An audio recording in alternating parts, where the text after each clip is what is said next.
дыбысын береді. Егерде я әрпі сукунсыз харакетсіз келді, бұны қалай оқимын деп ойланып отырсаңыз, оның алдындағы әріптің харекеті фатха, кәсра. Кәсра. И дыбысын беретін харекет. Не істеді? Екі и бір-бірімен кездесіп тұр. Міндетті түрде екі әріп мөлшерінде созамыз. Мысалға дәл осы манағы мәлә деген сөз.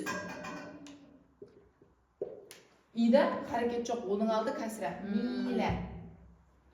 Жіңішке әріпті жазамыз. Силә.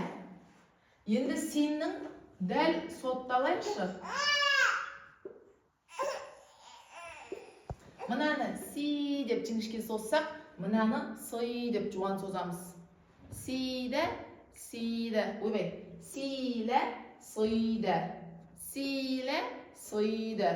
Айырмашылықты қазірден біліп алыңыз. Ертең Құранға түскен кезде, жаттап жатқан кезде чтобы біліп отыру үшін. Ана жуан дыбыс болған үшін жуан созылады.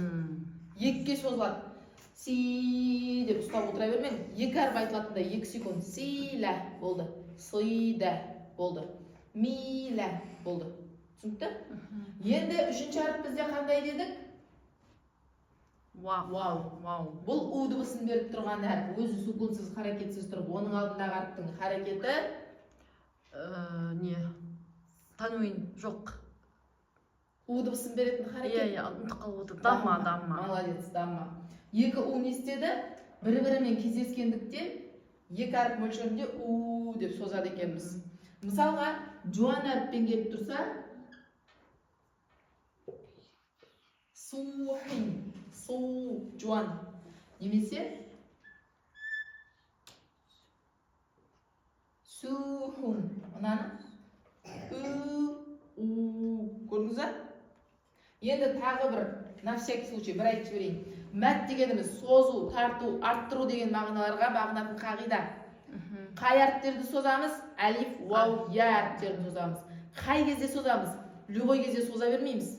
Егерде бұл әріптер сукунсыз харекетсіз келіп, оның алдындағы әріптің харекеті сол әріптің дыбысына сәйкес болса, яғни әлифтікі фәтха, яныкі и кәсра, ваудікі у дамма болған жағдайда екі әріп қана мөлшерінде и у деп созылады екен.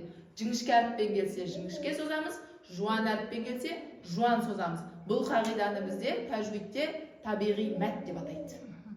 Болды, жүре